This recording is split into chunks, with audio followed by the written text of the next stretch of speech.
Who's your leg? Not. Grope. I thought I was going to go for a grope. Feels like a kind of guy would do that.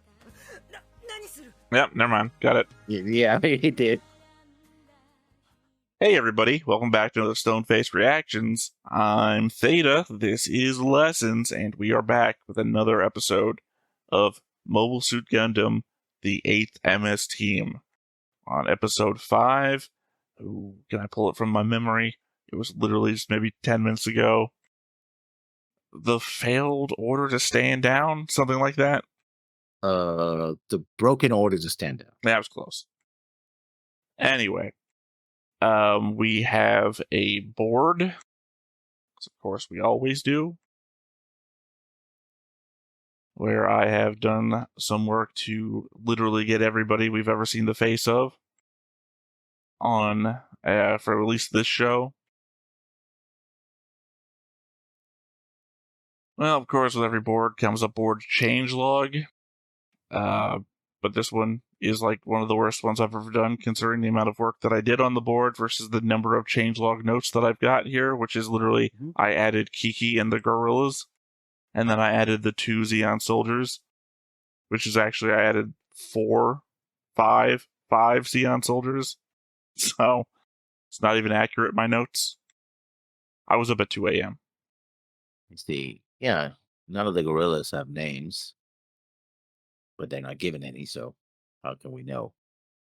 I think there's a name for this guy with the glasses.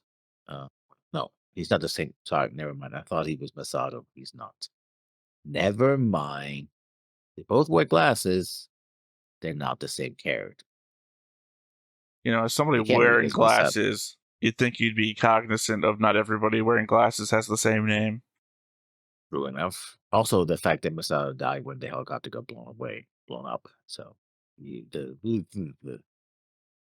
I wonder if, well, we don't get the name of the boss, but if the boss it's Kiki's dad, will his last name be Rosita as well? Stands to reason. Unless she took his mother's name. I have no idea. We have not gotten that much character insight onto either of them. And I didn't realize that Terry Sanders was Terry Sanders Jr. His dad must be very proud of him. Why say that? I'm just a reference, because he's Terry Sanders Jr., which means his dad must be Terry Sanders Sr. That has nothing to do with being proud. I mean, true enough. I mean, literally, you get named at birth. Literally, he has no accomplishments to his name when he was named, so...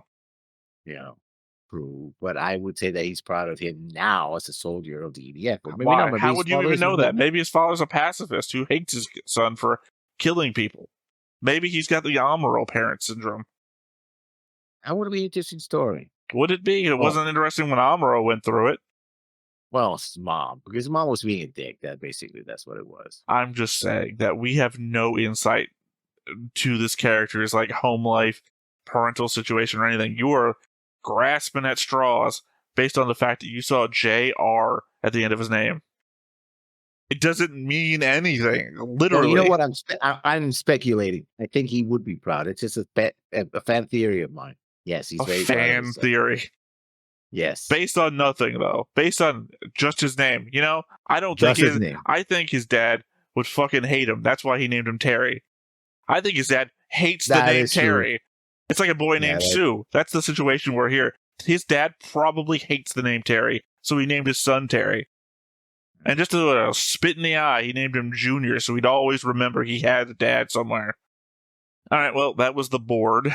Unless you have any other comments about other people's names that you want to go down that rabbit hole for. No, sure? No. You sure? Kika has a name? You want to bring up Kika anywhere? Kiki, and no, I don't. Oh, is it Kiki? Sorry. I also watch... I also watch Infinite Rivus, which also has a Kika. Yeah. She wears a dinosaur costume throughout the entire show. Okay. It's a school thing. Like they get like shoved off into like a very dangerous place of space, and the whole ship and she spends most of the show like trying to find the missing parts of like, I assume it's like a mascot costume or something. She's a background character. She's like literally one of those like, hey, if you're watching the episode, try and spot the background character every episode. Yeah. Except for the episodes where she actually gets like a talking line, or, you know, the headpiece or thing flies off and hits somebody else in the face. So something. Anyway, notes. We have notes. You only got notes for episode 3. I've got notes for episode 3 and 4. So clearly means I've gotten more. I don't know about quality, but I've gotten more, which means I go first. Maybe a completely incorrect observation, but the Zakus in these engagements are using way more tracer rounds than their Federation counterparts. Considering the Zaku's default color is green, they've got natural camo for their environment, unlike the Fedi Gundams, and they are tossing that advantage out in tracer rounds. I mean, it'd make sense if they were any more accurate in following shots, but they never are. I mean, the idea might be that they're more accurate, especially in close quarter combat where there's thick vegetation. They're Zakus. They're the stormtroopers of Gundam. More ways than one. But there's actually do hit targets. Usually they don't down their targets. No. I mean, very specifically, I was writing this, I think, during episode 4. And in the opening, because I was literally in the opening of episode 4, I'm like, God, that is a lot of fucking tracer rounds, especially if you watch their the Federation counterattack, which is like barely any tracer rounds. And the Zakus in that episode do not hit them. This is like tracer round, miss. Next set of tracer round, miss. I mean, I read it somewhere, but at least when it comes to fighter pilots, during World War II, not using tracer rounds increased the chance of a kill by 50%. Because the idea was, if the enemy can't see the rounds flying past you, then they don't know when they're under attack. I was about to say, if you're in a fighter jet or something, but you said World War II. Well, if you're in a fighter jet, you're also not going to hear it. It's literally like invisible fire. You might as well being sniped at from like a mile away. You're not going to, well, I don't know how loud a sniper rifle would be from a mile away, but I assume you're not going to hear it. It'd be like, funny enough, I think we brought up the jerk during last recording somewhere. At that time, I think he fucking hates these paint cans, you know? Just don't know you're under attack until something around you, preferably not your own brains, splatter over something else. Yeah. So that, but yet at the same time, especially when you're recording the action, you wouldn't know if they had hits. Because well, it depends, I guess, on the number of rounds you're firing. Again, back to the sniper rifle thing, that if you can see where your shot lands because you're pinpointed on the thing, or you have a spotter, obviously, if you're a sniper, that you can then, adjust your aim based on where you saw your own round go. You don't need the tracer round. Yeah. Whereas you're firing a high volume of bullets. I mean, it's still the same thing, though. If you're paying attention to where your bullets are hitting, you can see the effect of your bullets versus, I don't know. I am not military trained. This is all hypothetical in my mind. Yeah, I mean, I think also there for coolness factor. Like, we get to see the bullets flying around, right? But again, from my perspective here, as I said in my statement, we usually see these fights happening at night, or at least in the darkness, which is to say, you're a dark green Zaku in basically a forest or a jungle. You've got camo advantage, except for your fucking eye. But you're giving it all away with bright fire. And again, it very much seems like the Zakus are firing out more tracer rounds. Like, it's supposed to be like every 5th round, I think, a tracer round is supposed to go off. Yeah. But these things are just, it feels like every other round. Like, I can see almost every bullet you're firing. It could be that the guns have a higher rate of fire than the Fedi guns. That's why you see more rounds as well. If your cyclic fire rate is higher, right? Say no, I'm just thinking. I did a whole breakdown before about the from origin, the Zaku weapon back then, but there hasn't been any cause or means to have gone over that again. And I'm just thinking now that I hate the mechanics argument. What do you mean the mechanics argument? Oh, the mechanics argument is that everybody in the comment section will point out something from a Gundam mechanics thing, like, oh, this works this way because of this thing. This is like the technical manual says this. Oh. It's like, I care about what's on the screen, and that's not on the screen, so I don't want to get into the mechanics arguments. But it could be a sign of a higher cyclic rate. It could be, but apropos of nothing, we got no information. Okay, to my comments then. All these are from the Time Limit on Trust, episode 3. I like the opening sequence. It shows two things: how the team is coming together as a fighting unit under Armada, and how the fortunes of war can change in an instant. Yeah, they keep complaining about him being a green commander, but they seem to be fighting pretty well. In fact, there's a comment where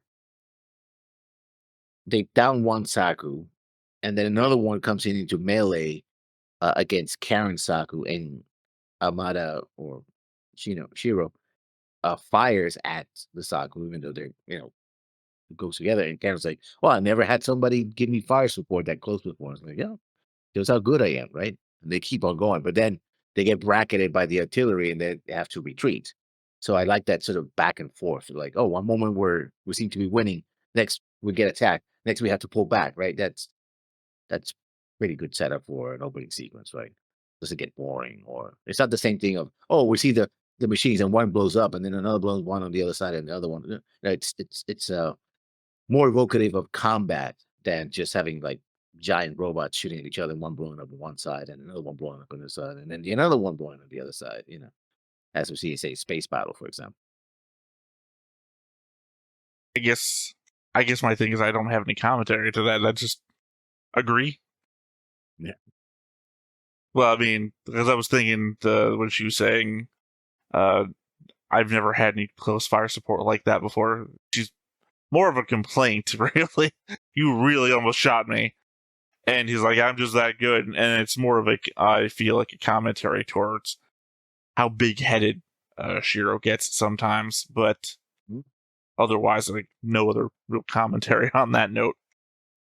As per our discussion, at least the second time watching episode 3, my best guess is that we are in Selangor, Malaysia. It has rivers with the prerequisite names, though the waterfall mentioned on the Tambul River would actually be the Kedong Dong waterfall. So really just a jumble of names and locations you couldn't find on a map. It's also pointedly the Kedong Dong waterfall. The Kedong River feeds into a different lake, which is actually in a I think Kuala Lumpur, or the township above it. I can't remember. Either way, it's non-representative. Lumpur is the capital. Yeah. Well, yes, but I'm talking about these locations. These rivers would be what I think I previously written down, like 30 miles north of Kuala Lumpur, north and a little bit west. But they're not technically the same locations as seen on their map, except for maybe the road. The road that goes north of Kuala Lumpur is as windy as the road that we saw in the episode. Probably took some pictures of the area, used them as reference. It clearly is Southeast Asia, right? Although I was mistaken of saying that it was Indochina, which was the former French colony. So, well, I can't remember our dispute, but I remember I was saying something like, "Oh, it could also be in the Philippines," and ironically, there is a Tambul River in the Philippines. There's no Kedonong river or waterfall there. Yeah. But also, to be fair, the Philippines is also kind of on the same longitude as Malaysia. Longitude or no? Is it? Longitude is left to right, right? Yeah. Then yes. Yeah, the Philippines are just to the east of Malaysia. No, that would be. Let me see. No, well, no, actually, they're to the east of Vietnam, a little north of Malaysia. Let me just Well, I mean, the Philippines are an island, are an archipelago, so yeah, no, depending on how you are defining just to the east of. yeah, the South China Sea in Malaysia is south of the Gulf of Thailand. So close. Well, I They're mean, in the Malaysia neighborhood, is but yeah, Malaysia. I mean, the Philippines are literally to the east of Malaysia. I mean, you can make the argument northeast, but they are east. yeah, northeast. I mean, by not that much either. Yeah. Well, the eastern island chain of Malaysia, I think that's a part that it would be I mean, just we could off. you could make the American map. We're technically part of Canada is south of parts of America. Technically, Yeah, the southern tip of the Philippines is still in line with the northern tip of Malaysia. yeah, they're close enough. You don't have to link me shit.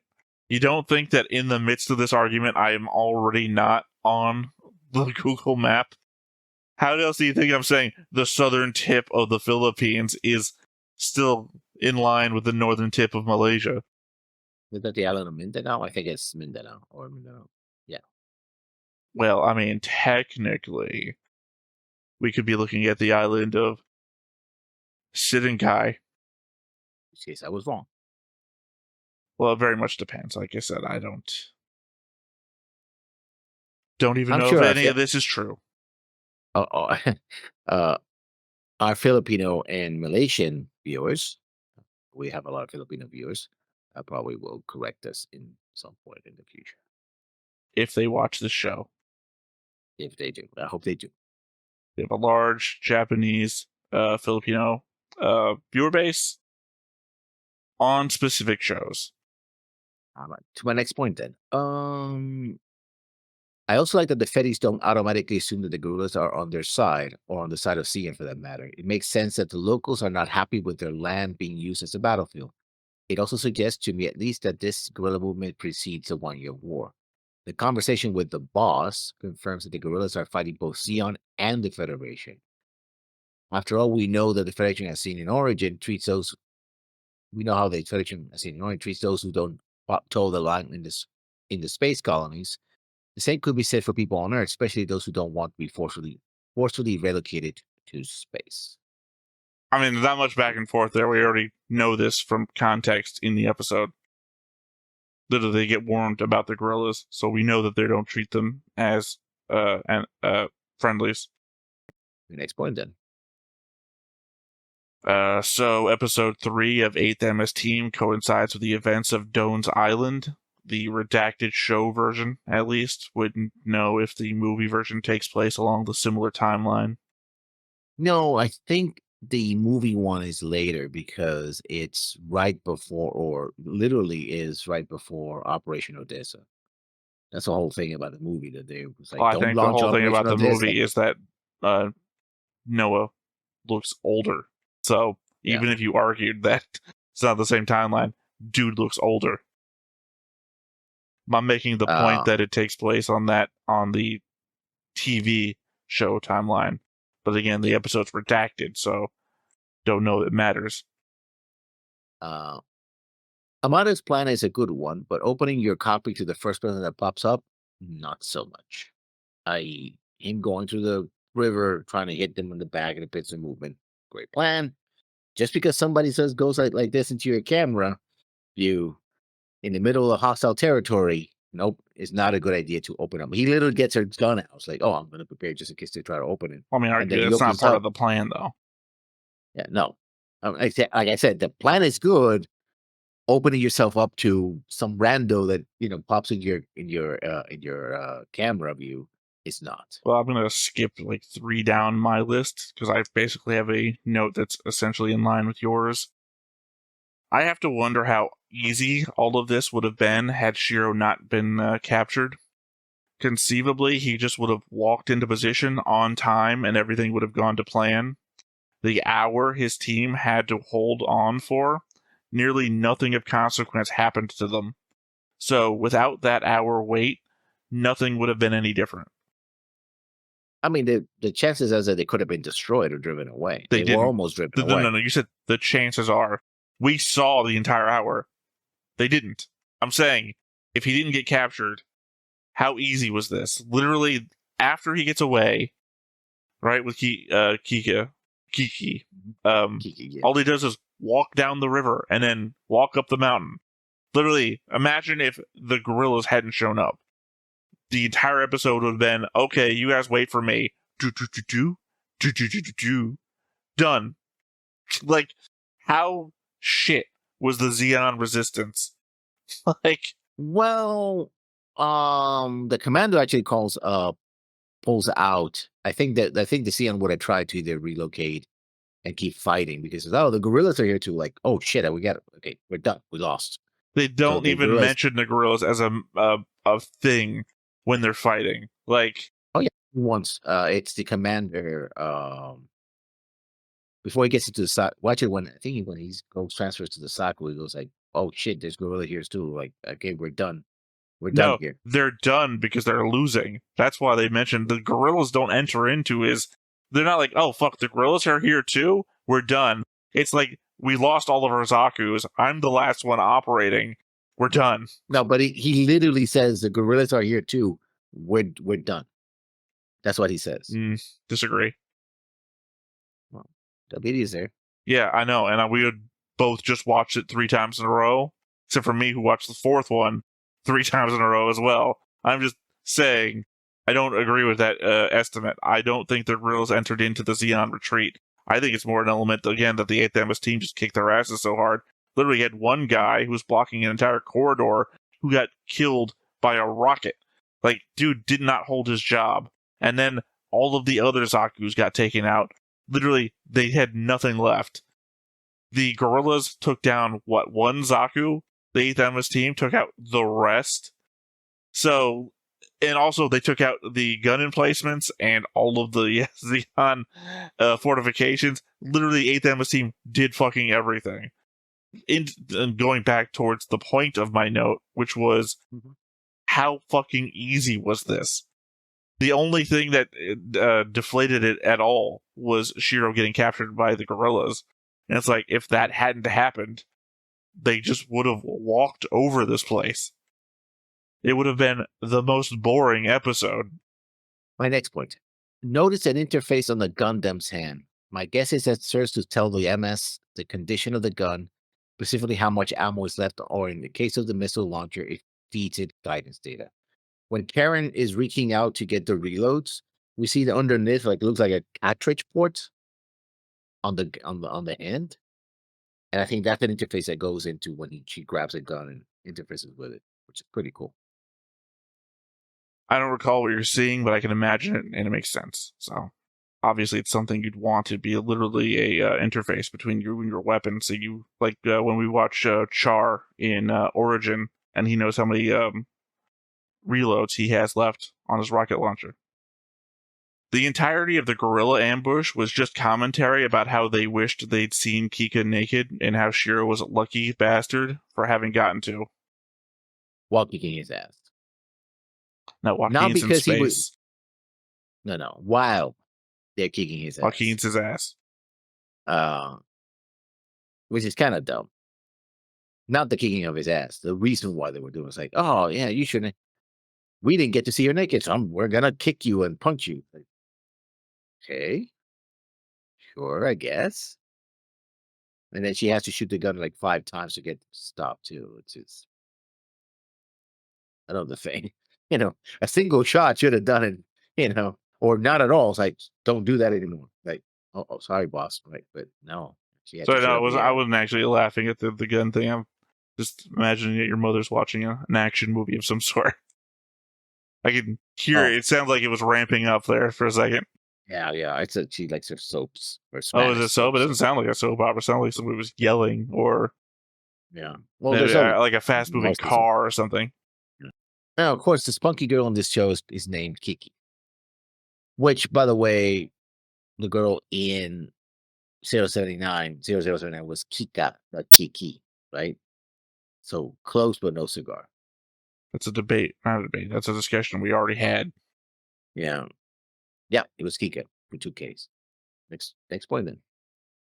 Shiro's, sorry, Shiro's self-defense for having a dirty mind being a retort of "you're just a kid" at the girl you were ogling while she was naked isn't the defense I think he thinks it is.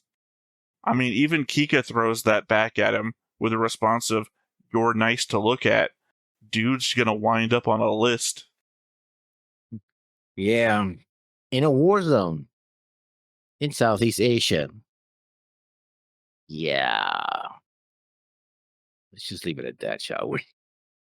So to my next note then.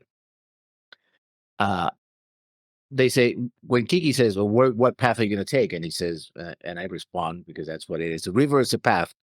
Although these are dedicated ground units, the mobile suits are using, meaning that they might be sealed to deal with NBC protection system, nuclear, biological, and chemical. But that doesn't guarantee proper airflow inside the cockpit while underwater without a vehicle snorkel.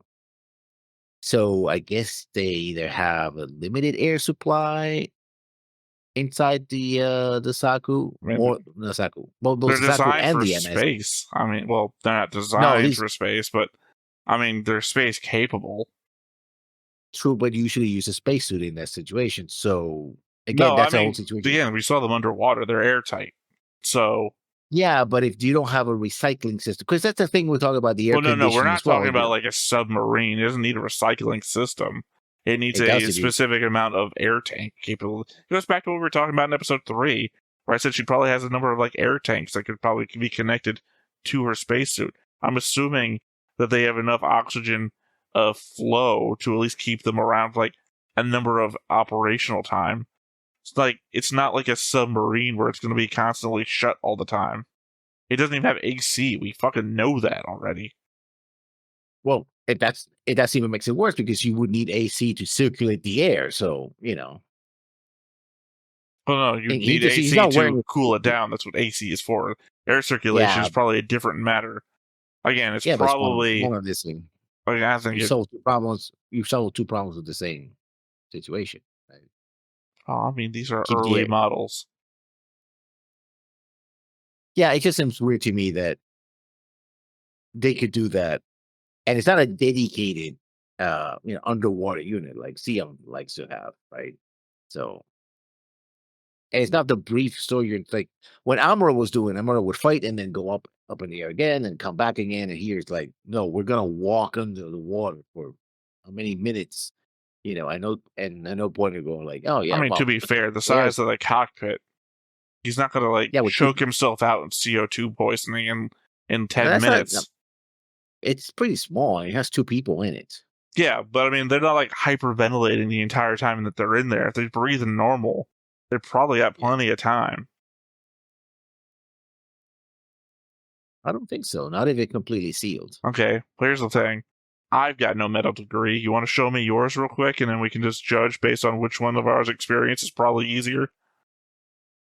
No, no, none from you either. So Well, I'm comparing both it, for of us. example, comparing it Okay, to like armored vehicles that use a snorkel to keep both the people and inside your and once the again engine. your experience with armored vehicles is what again? Uh, Research. How large do you think the cockpit is? Square meterage. I'm no bigger than an F-15s. Cool. That's not a number. Well, I don't have a Other number. than the 15 in there, that's not a Yeah, number. yeah. I don't have a number. Just give me a I mean, just comparison. make a guess. I already covered you. I missed measurements when I was in school. Mhm. I need you on this one. See where which is well the overall no. There's a no. This I can't find the size of the cockpit itself. Yeah, no. That I well, if I were to dig up my old books, probably they might say, but that's somewhere which would take me hours to do. So no, I don't. I mean, a person is what average size would be 5'10", so in inches. So it has to space for leg room. So 8, no more than 10 feet. lengthwise. Okay, so I threw it at an AI just to make a guess, and it says at rest about 6 hours with activity 2 to 3 hours. I threw out a number. Sorry, the number might be the equation here. I said 6 feet by 8 feet by 24 inches. I would with the average size of a closet, because I figured maybe a closet would be applicable to a cockpit size. And just to throw back at you what the AI is giving me: volume of the space, total oxygen available, oxygen consumption rate for 2 people, time until oxygen runs out. We got the volume of 96 cubic feet. Air is about 21% oxygen by volume. So total oxygen in the space is 20.16 foot cubed of oxygen.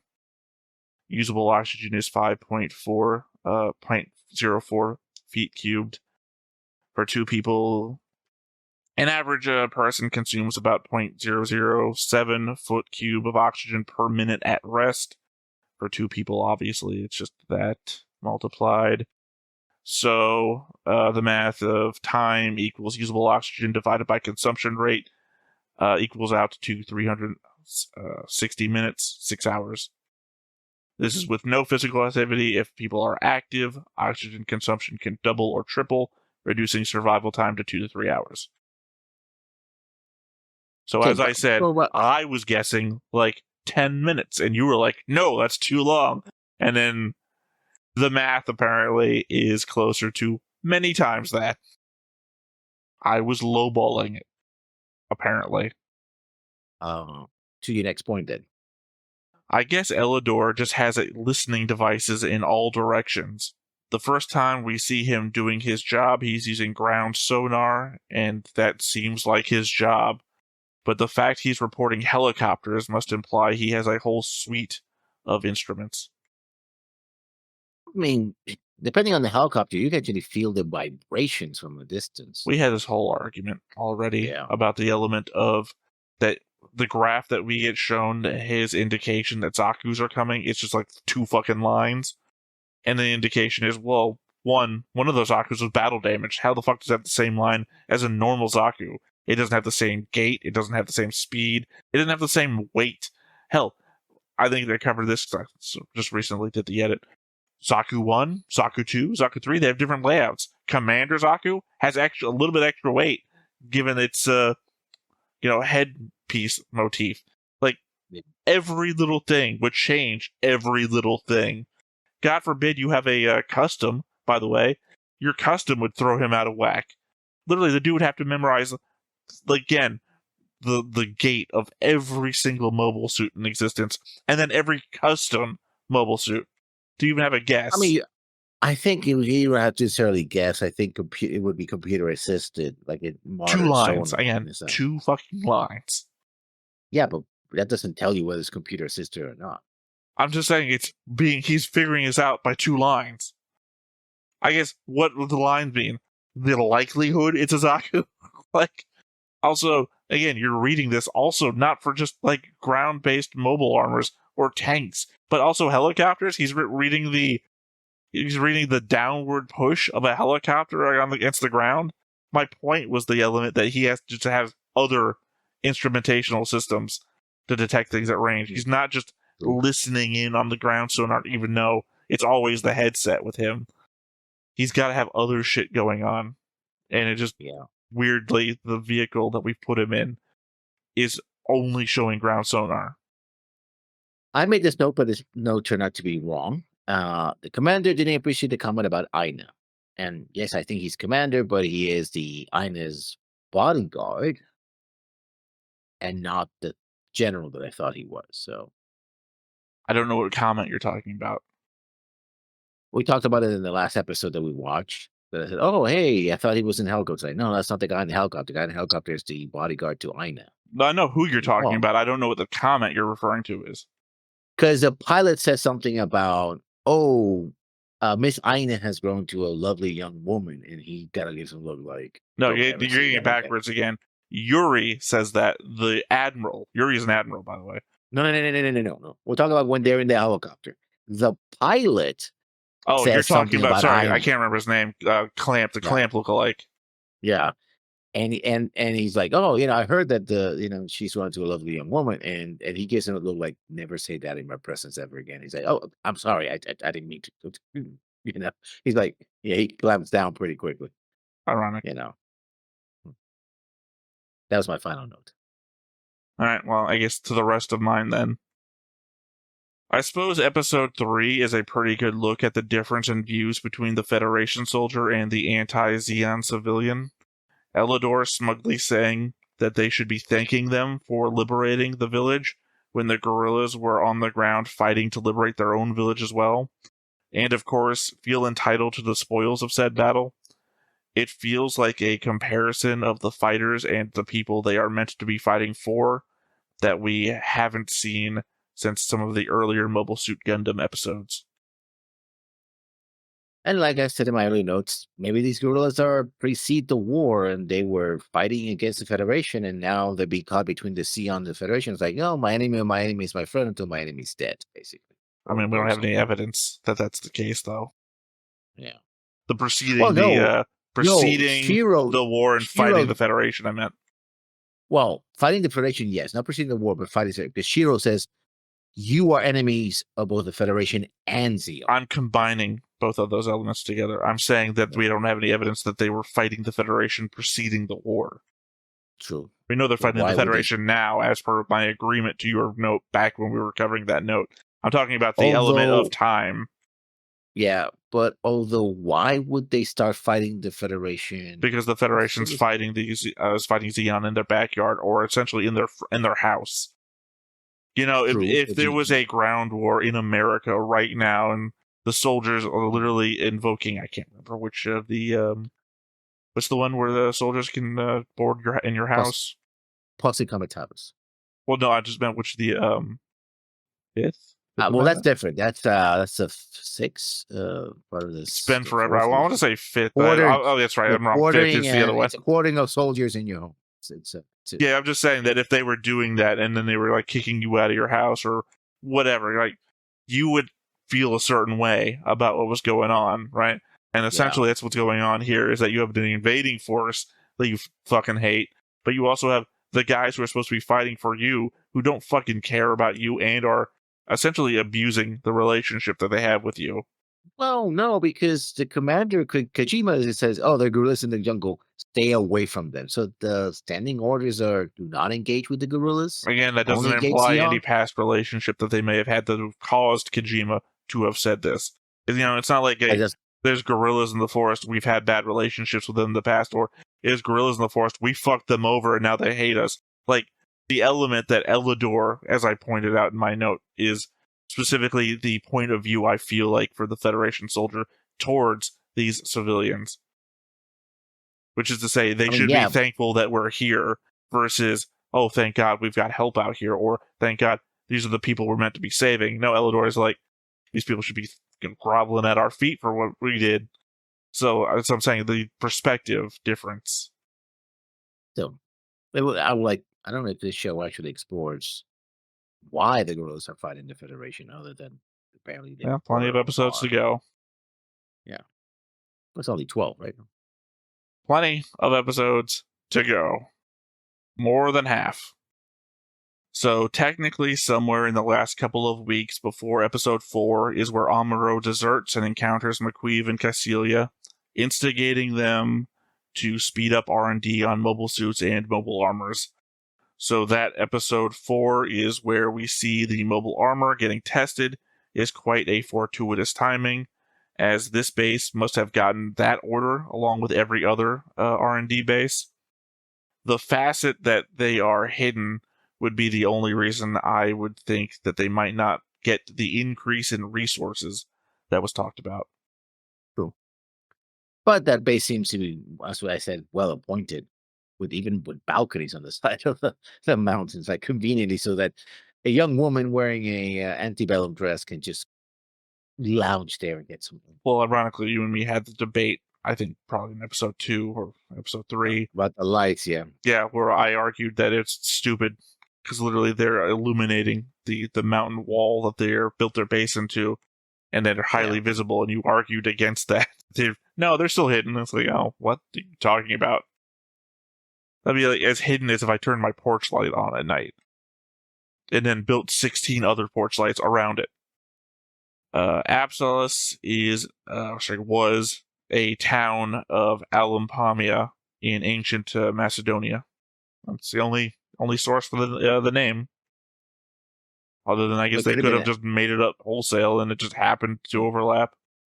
Yuri came over from Europe, he says. We are under 2 weeks away from Odessa and well into the Europe Defiance campaign of Revels. So any number of reasons why he gets called back before the episode's end. I guess his visit was more like, oh, is everything going according to plan? Oh, hey, girl, you're hot. Oh, well, I filling my checklist. Gotta go. Well, originally my note was about the fact that I thought he might have been trying to escape what was coming in Europe. But he saw the writing on the wall and was trying to get away from a deadly situation. But then, his assistant says, oh, we got to go back. And then it's like, oh, we got to go back. It's like, oh, well, never mind. I guess he wasn't trying to escape it. He just goes back to it. So, never mind. Sanders and his curse really make Ben Barbary seem like a whiny bitch. Sanders is so much more subdued about trying to get out, even as his own people are kicking his ass. Ben shouting at clouds in horror over the exact same thing. And no, I'm not trying to minimize or even compare PTSD. It's just 2 a.m.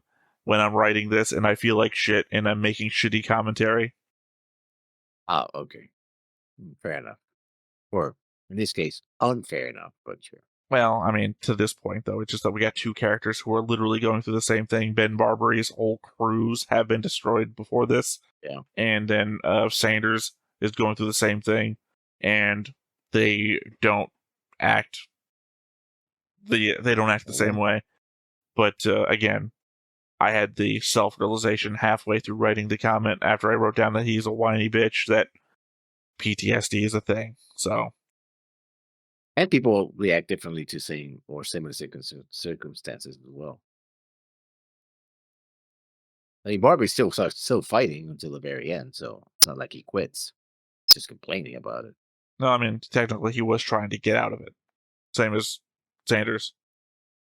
He goes to Kolmata. I can't remember exactly what he says, but he tries to get out of it, and Kolmata won't let him.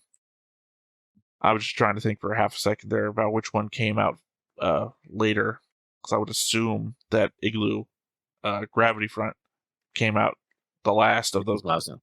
Yeah, 2000s, yeah. Because, I mean, it would have been third season, essentially, of Igloo. Plus, the fact that it's all computer animation kind of makes it having... Well, I don't know. Reboot would have been around early 2000s. Yeah, 1990s, but yeah, sure. At least in Canada, anyway. I like Shiro's "we gotta have faith," like in response to Mikkel. Feels like a no fate but what we make sort of thing. Mikkel is hoping against what might happen, and Shiro is saying we gotta make things happen, not let them happen. Yeah. Also, it's like, there's nothing we can do about it right now. When we get a chance, we'll do it. But right now, just shut up and eat, dude, and rest and relax. Don't get it, don't let it become like a brain worm where you keep thinking about it over and over again. Oh no, we have this, this guy's gonna kill us all. Like, well, don't do that. Disney Road's Miguel wants to get out of the war alive. That's clearly what's going on there. I mean, all of them do, I guess. But well, I mean, like that's Mikkel's whole thing. He wants to get out of the war alive. Like every other character has their own like little trope sort of thing. That's his. That's his only thing. Yeah. Oh, and he wants to pilot an MS. I mean, that only comes up like twice. Yeah. Again, it's just the character from Hidden 1 Year War. The one that's with Cadillac, who only just wants a Zaku. Yeah. But then he becomes a pilot of... Yeah, the yellow rigs. No, you're talking about somebody else. Yeah, no, that was Cadillac's brother. Yeah. It starts with a Z2. Is Zamble or something like that? Yeah, the armor that was assigned The to high-speed one that breaks down. Because they got left with 2 after the events of the evacuation of Earth. Yeah, the one that gets mocked, but for being a piece of shit, you know. Well, it's not a piece of shit. It's just it falls apart at high speed. Well, which is the one thing that it has as a benefit. So, right, but it can go at high speed. Like it's not. It's okay. It's like when you're doing like the rocket car testing in the salt flats, right? The rocket car can go really fast. It just also has a maximum speed. So long as you don't go past that, you're still good. This thing breaks apart at high speed. I'm not saying it breaks apart at all high speeds. It can still go really fast. Anyway, in the defense of Xeon. Last note here. Elidor asks why the transmission about the Absolus isn't in code. Well, yeah, why isn't it in code? Especially considering how much all of this matters to Gnaeus, you'd think he'd be monitoring all that specifically. I think that's literally a plot point. Why wasn't it in code? Is somebody spying? Is somebody leaking information? Yeah, and he actually moves troops even further to protect the Absolutes, like, to divert them to go somewhere else, and then this was in the code, so... I mean, of the element that you and I at least both watched this show when it first came out, in the US anyway, I don't remember this being a plot point, so this is actually a question in my mind. Why isn't it an encoded message? Considering everything else other than the spotlights at the front door. Hide its flight path, otherwise they'll find our highly illuminated front door. Yeah. That's it. Alright, well, I guess there's nothing left to do then but to hop on into it. But before we get started, make sure that you hit the like button, hit that subscribe button, comment down below to feed that algorithm. On top of all that, if you want to watch more shows like this, unfiltered, uncensored, and uncut, as well as some early access stuff, you can check it out over on the Patreon. It's just $5 a month, but hey, no pressure. There's zero pressure in order to do that. It's just a little bit of extra support, and it would be greatly appreciated.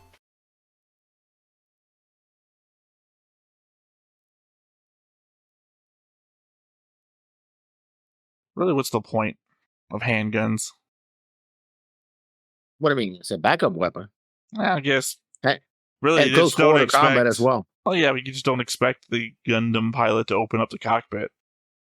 No.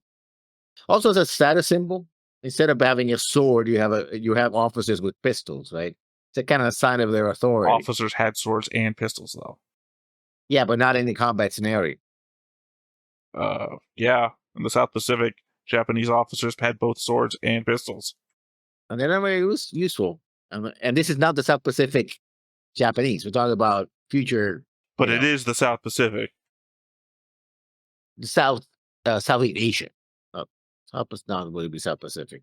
Technically, it is in the South Pacific.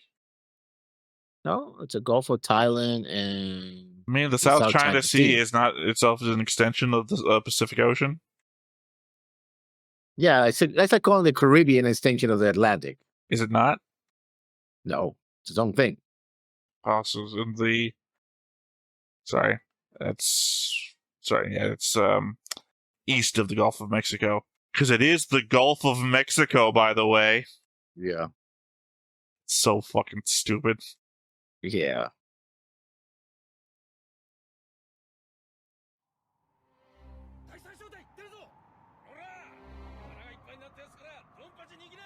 Ora.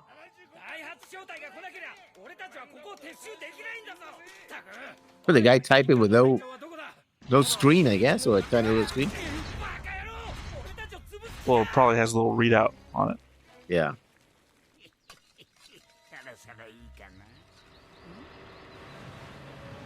Okay, here they come. It's like a forward operating system.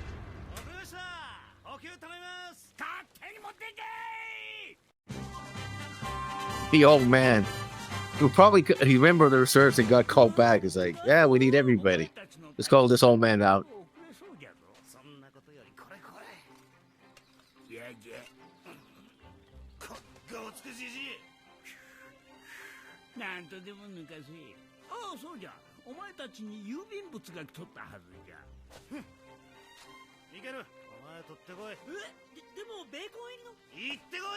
Well, he said he wasn't going to give you any anyway. Yeah. Doesn't matter what's in it.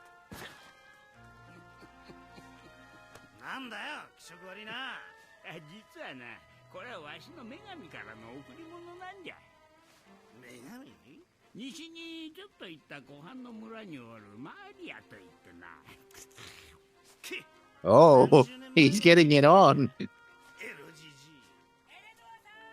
Well, it's more than you're getting with your pictures.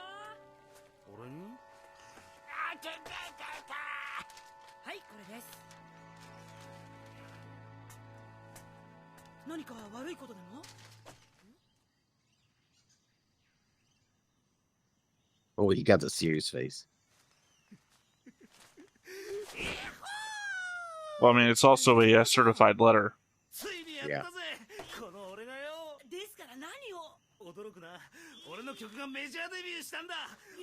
Oh, I forgot he was a singer.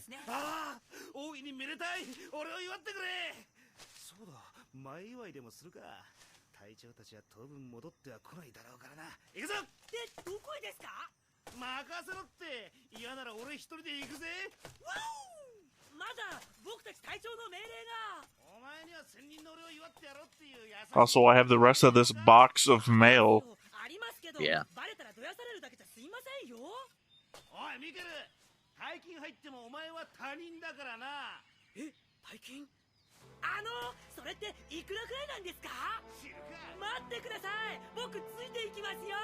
Why would any money trickle down to you? Who the fuck are you? Yeah. Unless it's like one of those, once we get out of this war thing, I'm going to open up a club sort of situations where you're getting the benefit of just being in the war with him. You know.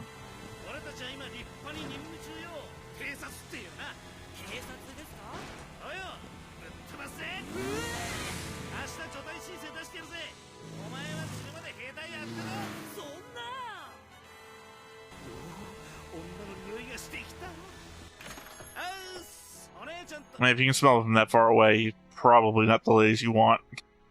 Yeah.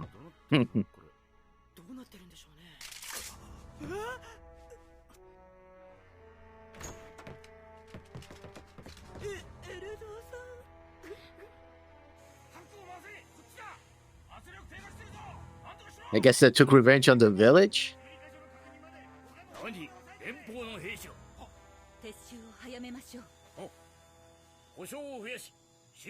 I told you it was damaged. For more than just a sword. How do you know? I mean, that's just like the sword damage.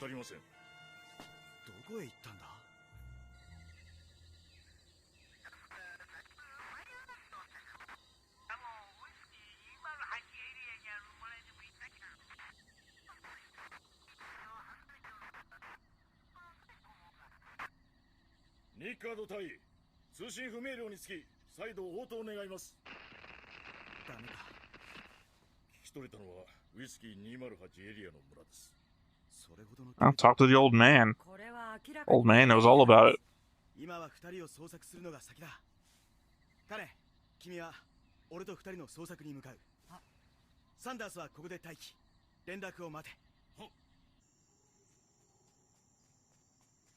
I like he gives clear orders. This is what we're gonna do. Let's go do it.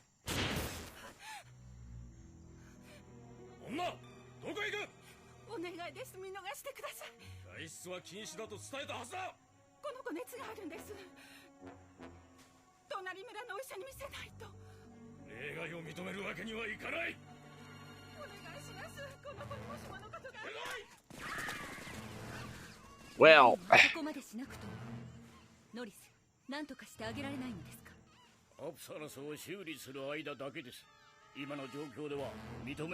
Did they shoot her down? Oh yeah, you didn't see that? Obviously, they just they gunned her and her kid down the street. Why do you think I said well? Yeah. But you thought they fired warning shots around her or something? Yeah, I guess not a great look for Aina that was her reaction to a mother and child being gunned down the street. On the upside, though, Zeon person of color. Yeah. Not on these two. I mean, the guy who shot the woman and child. Yeah, they one guy that shoots an unarmed mother and child because she wants to. Hey, still proof of the variety of people in Zeon. We've got assholes of all colors.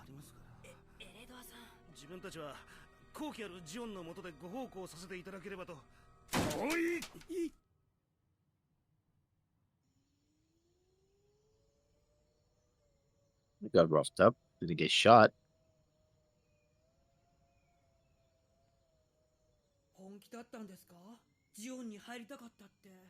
Of course not. Also, don't be having this conversation here. They might have listening devices just to literally check. Or a guy outside the door listening.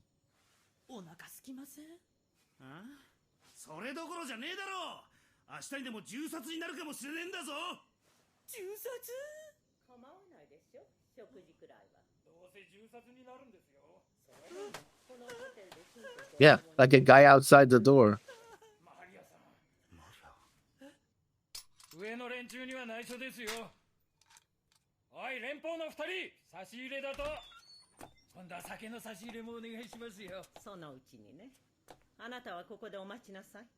You got the old man's lady.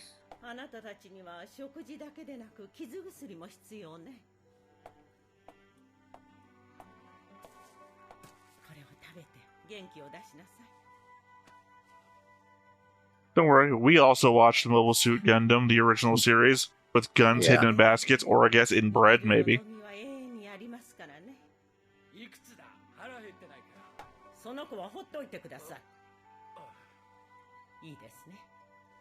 Oh, God damn it, lady, all I said was, are you hungry? You think I'm obnoxious, don't talk to the guys outside, they'll gun you down. Yeah.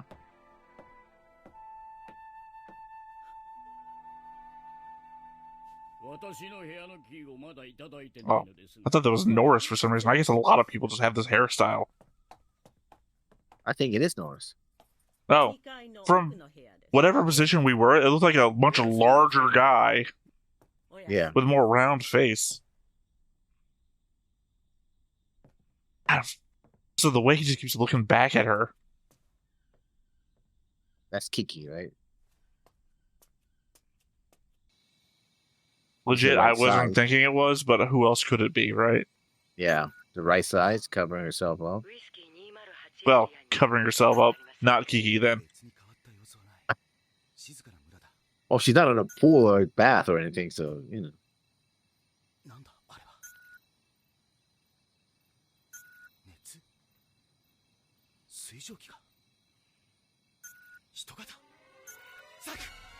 Oh, look at that thing, that commentary I had about on episode 2 or 3, where I said an IR sensor could get through all of this shit. Well, not really. I mean, I was very specifically talking about how the hell's problem with identifying where shit was based on Minovsky particles. I was like, IR sensors. Because I even said Zaku's give off heat, which, boom, just saw right here. How about also the fact that Zaku's carry heat axes?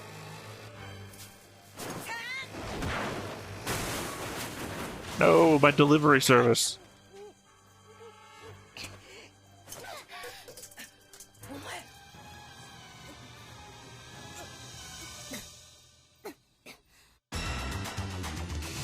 Sorry, were you doing chest compressions?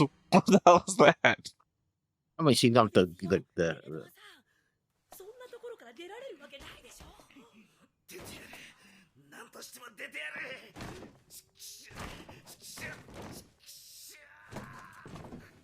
Yeah, you wouldn't fit through that even if you opened it.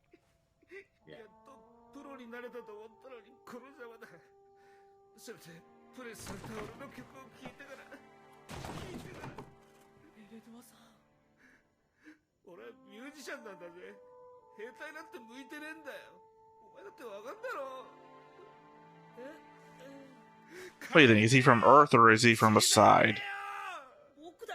He'll be from Earth, from somewhere else on Earth if they're pressing her music. No. Because the sides don't have music. I don't know what your implication is. I mean, it could be either or. I know, that's why I said, do you think he's from Earth or Aside? That would be either or. Yeah, I think it's from Earth, though.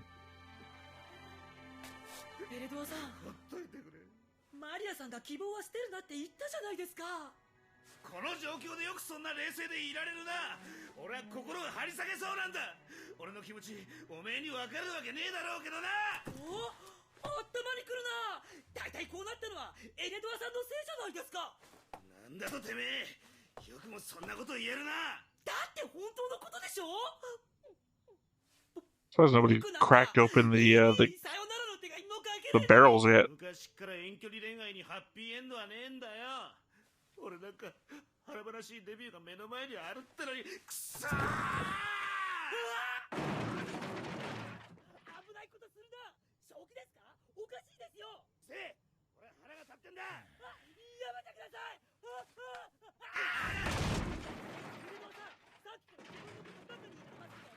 Again, don't care as long as they don't touch the door.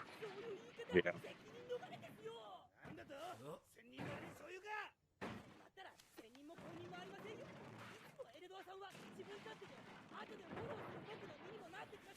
Also, you know, like two prisoners fighting each other is just classic get the guards' attention behavior. Yeah.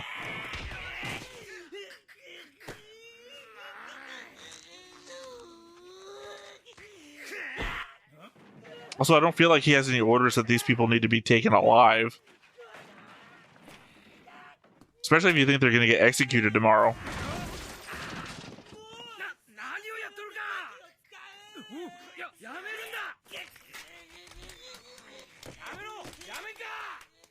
Stop choking him or I'll shoot you.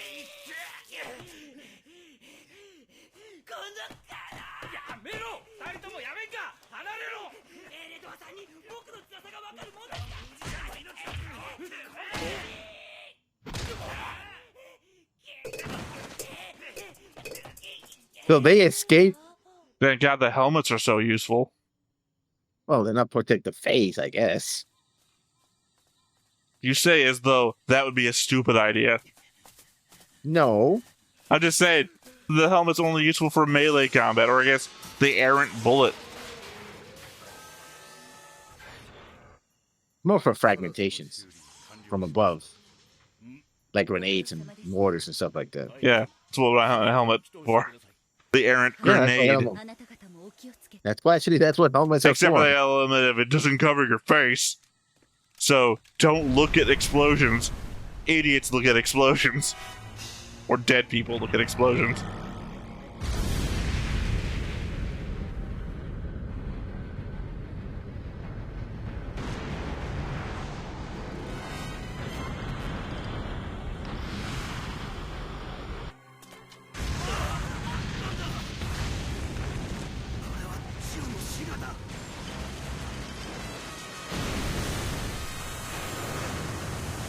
Yeah, the one that can barely keep in the air.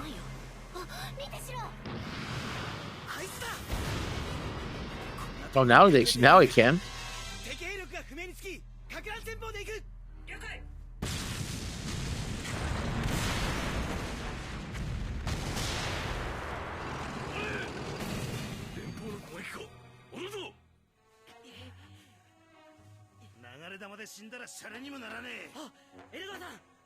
So far, I'm liking this episode.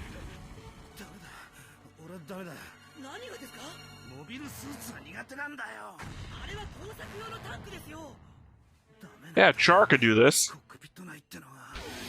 Yeah, well, he's not Char. It's also one of the rare occasions or places on Earth Char hasn't been yet. Yeah. So it'd be great if he comes pulling up on like a boat. For that one arc where he kept leaving and going somewhere, coming back.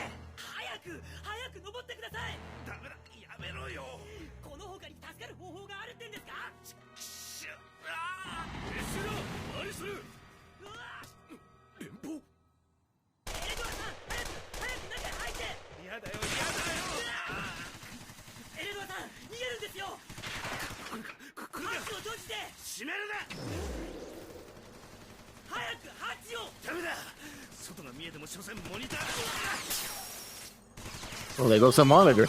I mean, yes, thank God there's no ricochet. Guess not.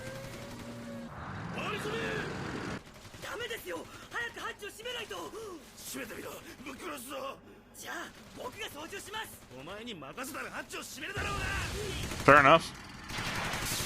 You've seen through my plan.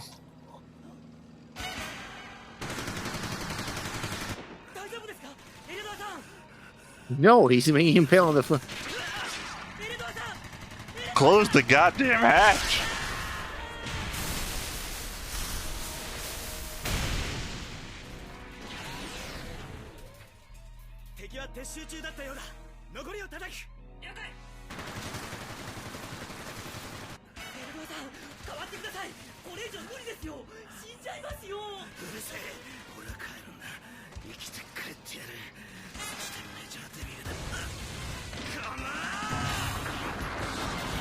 Well, I mean, as long as you're not left-handed.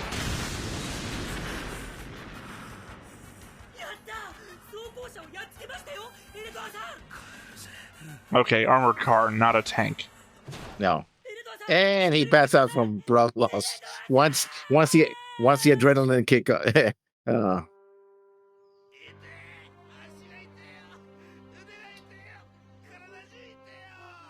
Yeah, so once you get out of the hospital, we can put you in the brig for desertion.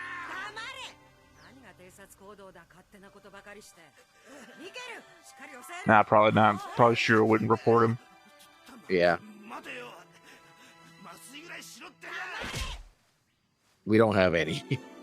That's your anesthesia.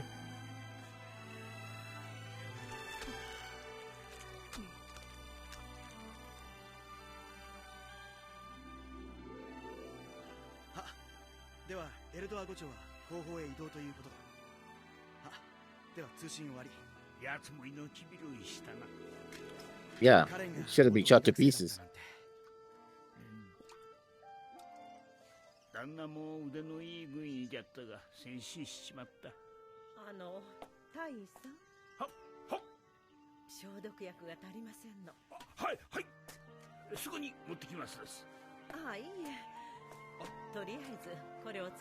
Oh, but I wanted that. 日頃お世話になっているのは私の方ですの。こんな時お役に立てて嬉しいですわ。さあ、早くそいつを彼のところへ。さあ、素敵な方ですね。最上級のご婦人だよ。Yeah, because these guys are the ones. Okay. 8小隊はチームで動いているんだ。各地の勝手な行動で隊が全滅することだってある。申し訳ありませんでした。 And then quick punch again. Yeah, and the stomach this time. That's for disobeying orders. But I'm glad you're alive. Like,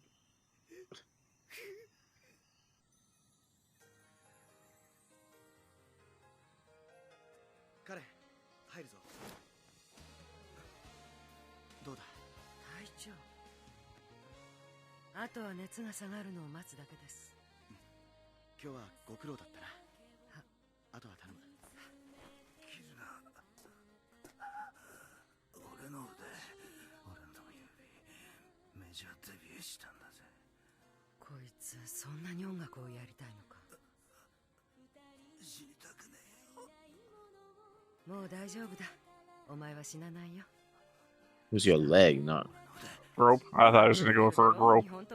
Feels like a kind of guy who would do that. Yep, never mind. Got it. Yeah, he did.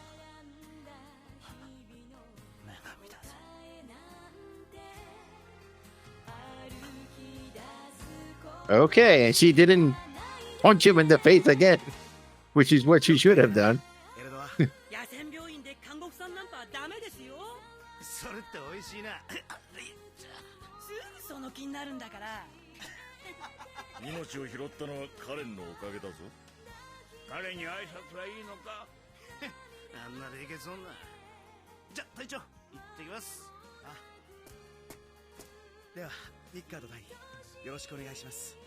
Oh, that's who it is. I forgot who Nickard was back when he was on the radio earlier.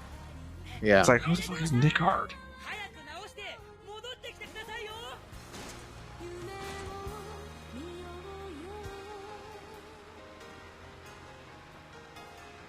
Well, setting that up. Yeah.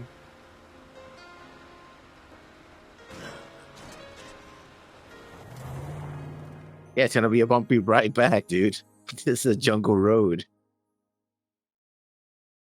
I hope they strapped him down, because I otherwise he would would argue fall off. that if Gravity Front came out after this, then Gravity Front was entirely unnecessary. What do you mean? It's the same story. I mean, true, but it's about somewhere else, though. It's about Odessa and all that's on It's Europe. the same story, but it's about somewhere else. Well, that's a fucking shit reason to exist. I'm the same guy as that guy, except I'm over here. Well, it's like, okay, imagine World War II, you're making a war in the in the Pacific theater, and one in Europe. Oh, it's the same story, but it's a different place. It doesn't matter, right? It's the same story. Yes, if what you're saying, yes, that would be a shit thing then. It's the same story. You're not adding anything. You literally just said it's the same story. You know what usually you do? Different theaters, different characters, different environments, different themes. These are the same fucking theme in the same fucking story. It sucks. Well, you can say that. You can say all about the same about Gundam everywhere. So No. When they change locations, they change the characters and the themes. Literally, I just told you, Bayberry and Sanders are essentially the same thing, going through the same story in the same arc. As I'm saying, it's the same goddamn story. They even have the test weapons. ジオンの化け物の砂漠長と推定される地点にたどり着いた。タコ壺にうずくまり、来る日も来る日もただひたすら奴を待ち伏せる。だが過酷な環境での任務に俺たちは苛立ちを募らせてしまう。しっかりしろ。本作戦はチームワークが鍵なんだ。I guess he got to be in his MS. Got MS all right. That's what I meant, but sure. I'm just saying that Gravity Front sucked. And this tells the story much better. If they were going to do something, they should have done something more. They should have brought back the Cadillac and everybody. Third season of Igloo. They should have gone with what made Igloo good. Not done a whole new thing that was just a rip in Europe of this. Not really. I mean, where's the secret weapon, giant weapon here in Igloo? In Gravity Front. The Goddess of Death. Who the fuck cares? Who the fuck cares? Maybe it's whatever the secret double agent spy was spying about. At the end of the day, I'm just saying it's the same story about, ragtag Federation group fighting to do a thing, and it has the very similar themes, and it doesn't do anything better than 8th MS Team does. I still like it, though. Yeah, tell me which character that you got attached to in Gravity Front more than the characters in 8th MS Team. Not more, but I did get attached to... That was a defining factor. I said more. I mean, this is better, but that doesn't mean that Gravity Front is not. Boom. Win my argument then. As I'm saying, really, 8th MS Team is like better. You shouldn't like Gravity Front. Gravity Front was bad. Gravity Front was probably the worst thing. I think I actually did say that. It's the worst thing we've seen so far. No, you said that the worst episode. No, I didn't say episode. I said worst thing. Worst episode is episode 14 of Mobile Suit Gundam. I'm saying Gravity Front was the worst thing. Independently, it's its own show. It is the worst show of all the shows that we've watched so far of Universal Century. I don't know. Oh, yes, okay. Yeah, of all the shows we've watched, clearly you're going to say something stupid like "Durarara." No. I'm saying of the Universal Century, the Gundam watch through that we're doing, Gravity Front was the worst. I like it well enough as it is. And it's not aided by the fact that I just think 8th MS Team is a better version of it. So the worst show is directly compared to probably one of the better. I mean, maybe top 3. I don't know where I'd rank it. It's a tough comparison. Well, obviously for me, my first is going to be Origin, because Origin is so fucking good. I put this above Origin. Origin is good, but I put this above. No, Origin's better. Also, Origin is ironically the same length if you think about it. No, Origin does a lot better characterization. It's so important for my viewpoint, at least, about how everybody fits together in this storyline. Everything extends from Origin, which is going to piss everybody off. That's like, you shouldn't consider Origin canon. Mm-hmm. But yeah, Origin number 1. God, Mobile Suit Gundam is really good, but I might have to say that Igloo might be my number 2. I really liked Apocalypse 79, but that also comes off of the heels of the Hidden 1-Year War. Like, I could say you probably could enjoy Apocalypse 79 by itself, but technically that is just season 2. And that's why it's at least good that Gravity Front is Igloo 2 and not technically Igloo. So I can separate it. So, Igloo, Hidden 1-Year War / Apocalypse 79 might be my number 2. I really liked Cadillac and May and all of the one-off characters that we got to see, that their viewpoints of being left behind by the turning of the age sort of thing. It was a really good narrative, and technically it's my first encounter with the evacuation of Earth as a thing from Zeon's side. And, you know, the waning days of Zeon in a personal aspect at the end of the war versus what we got in Mobile Suit Gundam was obviously from Amuro's perspective and everything like that.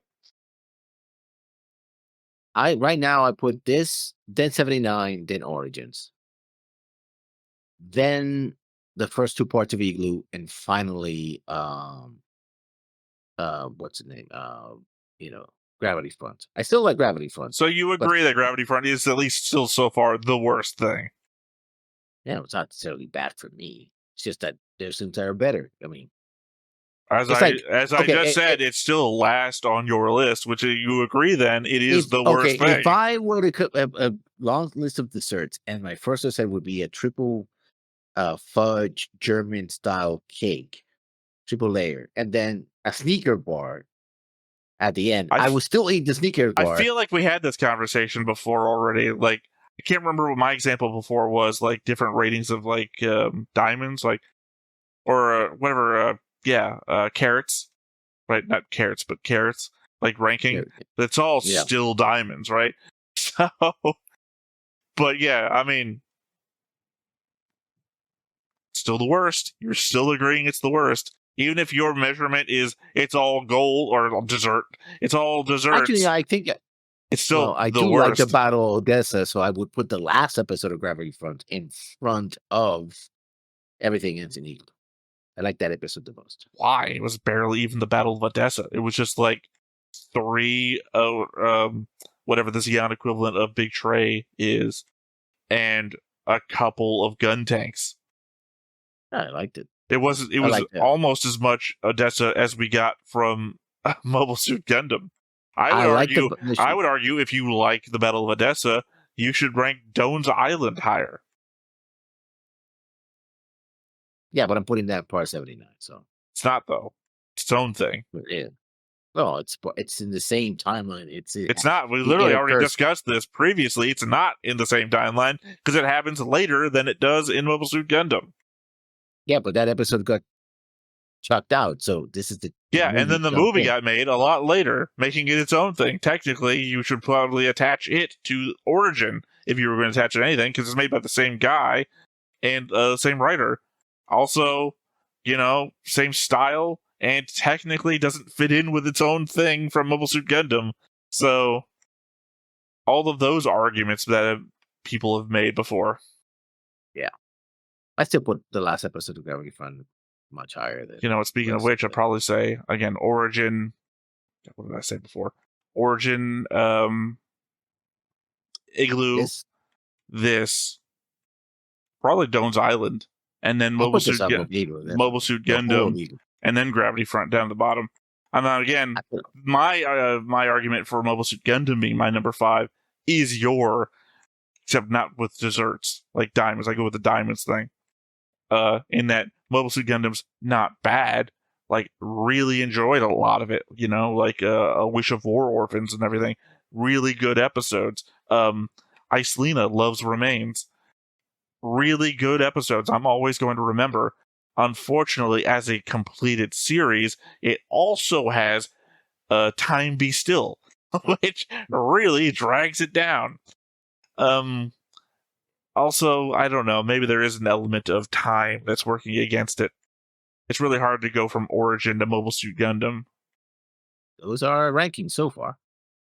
No, I mean, it's not on our rankings thing. Like, at some point, we're going to get, like, I assume by the time we're done with the 1 year war, when we're doing a character ranking at that point, we'll be like, also, we're going to do a listing of a listing of shows of the 1 year war, because that's very encapsulated. Because after that, we can start moving into, like, here's this 80. specific year, and here's this specific year. It's not going to be like, 7 or 8 shows all taking place in one year.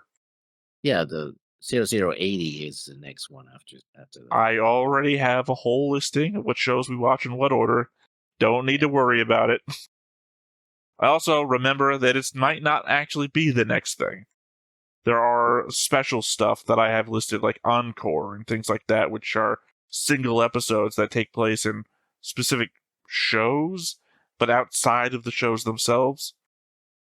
Because, Encore, I think, is like 12 episodes long, but some of them are actually AU episodes, and some of them are UC episodes and things like that. Also, they're not in, like, an order. Well, I mean, I think, like, we watched, like, episode 3 first, and then somewhere down the line, we're going to watch episode 1 much later. Because, again, they're just specific single episodes of things.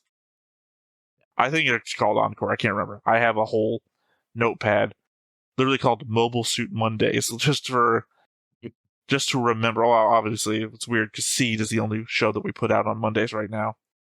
And this comes out on Fridays. Yeah, Fridays. But it's my watch order for the UC timeline, and then, like, the 5 listing things for Seed, so that I didn't forget. Now, I have to wonder, now we got into the subject, but we're skipping something because you said that this was, for you, the worst episode. I remember it differently. Again, there's the element that I watched this back when it came out on Toonami. When I watched it, I haven't seen it ever since. I only watched it, whatever episodes I watched back on Toonami back then. I remember this being a lot more of them in the basement. Yeah. I wasn't a fan of that back then. I'm not a fan of it now either, really. It's just... It's kind of funny. They knocked the guy out. Was like, they were not even intending to escape that way. He just punched the guy. That was kind of funny. He's like, well, that happened. For me, right now, it was a meh. It was a nothing. I didn't really care about what was happening there. And then back then, it was like, ooh, cool, giant robot fighting. Like, I'm going from Gundam Wing, which is a lot of giant robot fighting, to... That's the difference between my taste, right? I have modernly... doing all these reactions and everything, I keep talking about I don't really care about the robot fights anymore. It doesn't serve anything. I want to hear about the politics. I want to hear about the character interactions, that kind of shit. I want to hear about the people. Back then, I was like, oh, cool, giant robot fights. What's Wing Zero going to do today, right? And then go from that to this. It's like, oh, cool, they're fighting in the forest. They're shooting. This is a completely different kind of scenario to what I see in the other. Because, again, I'd only seen like 2 back then. Other Gundam show at the time. So yeah. I don't care about the guy with the headband or the whiny little kid. And now they're just spending all of our time on the episode is these 2 in a basement. I don't want to care. What's going on up there? Is Shiro fighting? So in my memory, it was a really boring episode that didn't go anywhere. And as it turns out, it barely went anywhere. Well, we learned more about the characters, though. Yeah, I mean, the biggest thing for me in this episode is apparently the burgeoning romance between what possibly is between Elidor and Karen. That, for me, is the biggest thing, is that maybe a little bit of Shiro isn't going to report his own men for their disobedience. He'll punch them in the face and then send them on their way. But I mean, he'll punish them, right? But not. Right, that's what I'm saying. That was the point that I was bringing up when we were going to first start reacting to this show, is the element that we both hold it in high regard, but we also look at it back with nostalgia, rose-colored glasses. It's that the element that back when I watched it, I didn't watch it the same way I do now, which is with notes and a board to track character relationships and everything. I'm giving it the analyzing eye, essentially. Yeah. So essentially the same thing, like whenever we get to Gundam Wing, when we're done with Seed, that's a show I really enjoy for a number of reasons, but I've never gone analytical on it, right?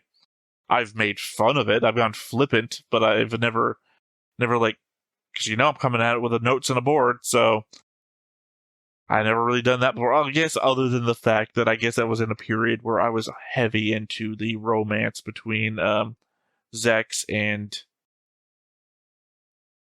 come on, brain, I can see Not his her. sister, though. No.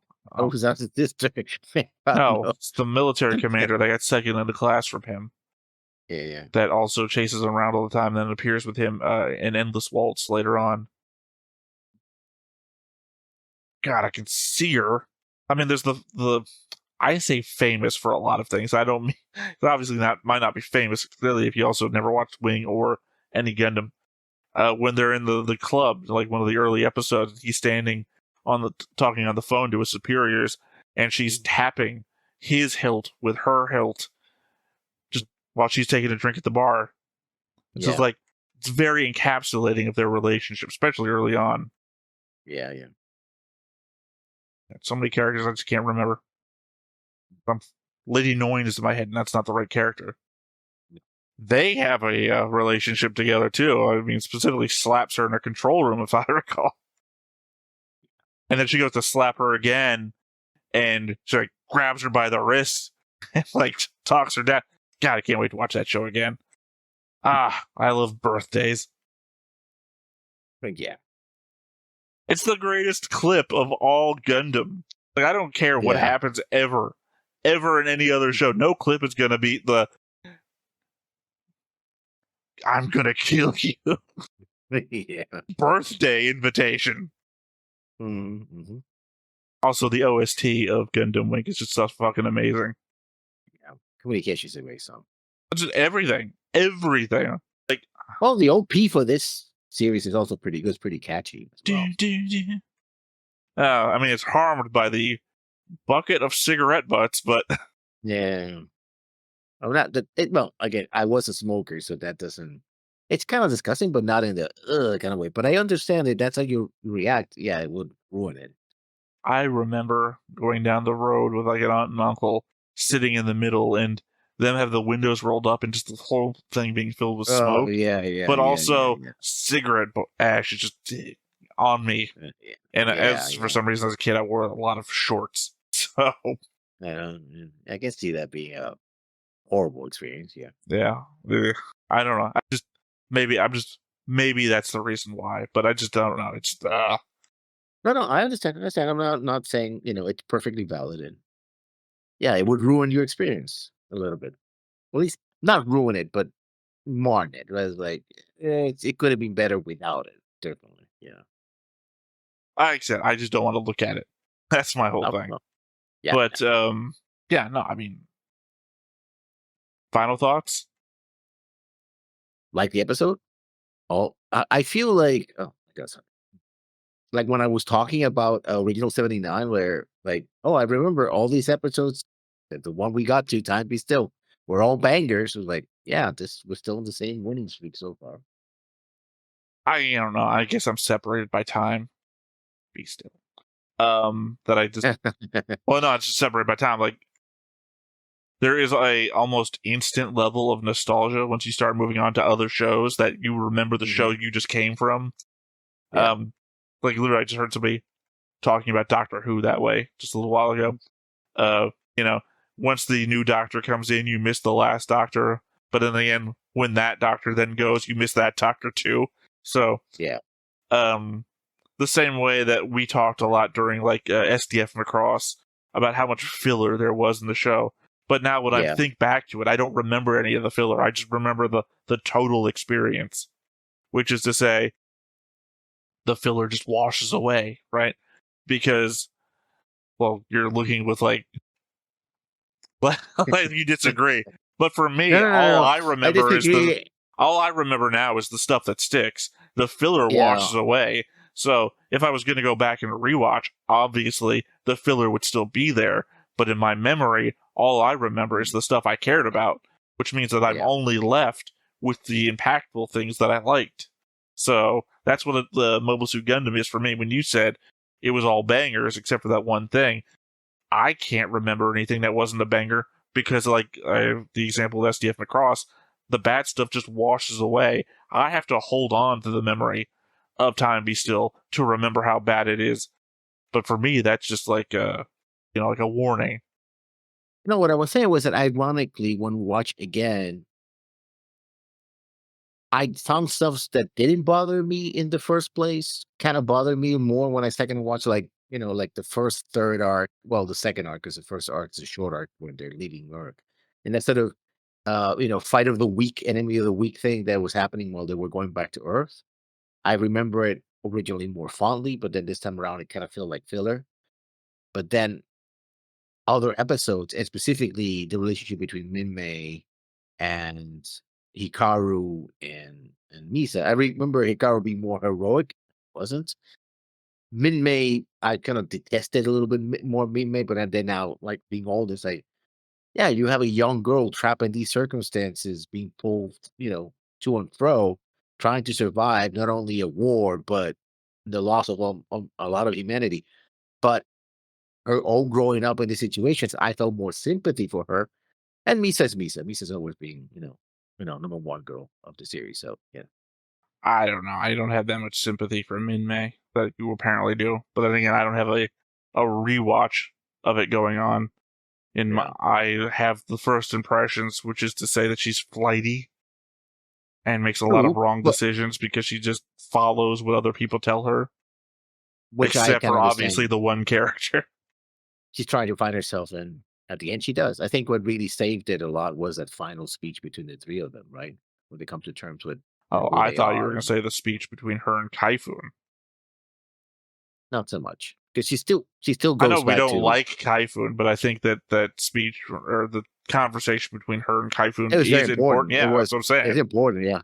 But what actually clinched my image of her, because she goes back and tries to sort of tries to get Hikaru to be like, oh, kind of plays to the feelings that she knows that he has for her, and yeah, that's kind of a little bit problematic as well. But she's looking for shelter, right? She's like, I need an anchor. And it's not until the very end who says, no, I have to be my own person.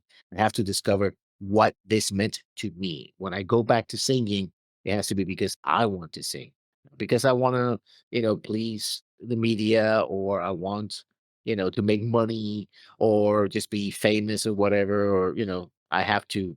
Minmay has to define Minmay herself, right? Well, unfortunately, though, I feel like they made that all pointless.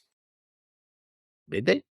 2012, I think, made that all pointless in that they all launch off on the Mega Road together, which means the continuing stories of Misa, Minmay, and Hikaru are just happening off screen. I don't feel like these characters found themselves 100% in that final conversation, because I feel like any protracted length of time together will cause anything else to happen.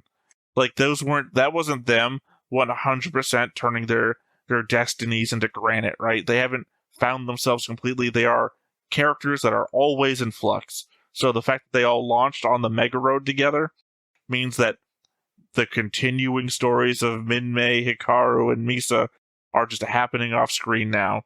That it is still a triangle. What I know about the off-screen stuff is that, don't in fact, Misa spoil anything. It's not really a spoiler. I literally just said the 3 words. Okay. Don't spoil it. You don't want to know. You know what? If you don't want to, you don't want to know. Fine, I get that, but still, I know for a fact that I don't care. I mean, that's something I say too. A lot of 3 words. I've got a lot of 3-word sentiments. My point is, is that if it doesn't happen on screen, then it don't happen. So, in the realm of shared media, I understand that manga can inform stuff, but in the realm of informing stuff, I think it only matters if you then base a future animated show off of a manga, and that it informs a thing going forward. So, like, whatever the new Macross thing that happens, if the thing you know from off-screen material is then brought on screen, then 100% it matters. But until it becomes on screen, as an on-screen only, right? You know, you have your anime only, you have your manga only, and God forbid in Macross you have your game only stuff, whatever. I'm an anime only. Well, except for Mylene Beat and that one chapter of Trash, which is to say, the thing called Trash may have also been trash. It was worse than Mylene Beat, but I didn't really finish it, and it read horribly. Like, of all the manga and even manhwa that I've read, this thing was just, like, difficult. Right. Well, it was difficult. It was also difficult to interpret what visually was going on panel to panel. Like, it does not read well. Also, it added stuff to Macross 7 that I'm not going to say would make Macross 7 worse, because obviously you would already be on that boat, but it adds context to things that make Macross 7 even more strange. Like extra ships with extra stuff, like our little, it's not rollerball, but you know, it's essentially kind of the same thing. And the cemetery ship and all this other stuff. It's like, I'm supposed to be thinking about this stuff was going on in the background. It's like, okay. Yeah. Weird. Anyway, to this episode, like I said, solid episode. I liked it. I like the fact that we get to more, especially Michelle and the fact he doesn't want to be a soldier. He wants to be a musician, and I like that. And also, the action was pretty good. Also, Sion being assholes, gunning down people on the streets. All right. Well, that I've been Theta. This has been Lessons. We've been Stoneface Reactions, and we'll catch you next time. Bye-bye. Hey everybody, thanks for watching another Stoneface Reactions. If you have an idea of another video we could go ahead and watch, go ahead and put it in the comments down below and we'll add it to the wheel. Be sure to like, comment, and subscribe, and let us know what you thought about this video, what parts you liked. And until then, we'll see you next time. Is this too goofy?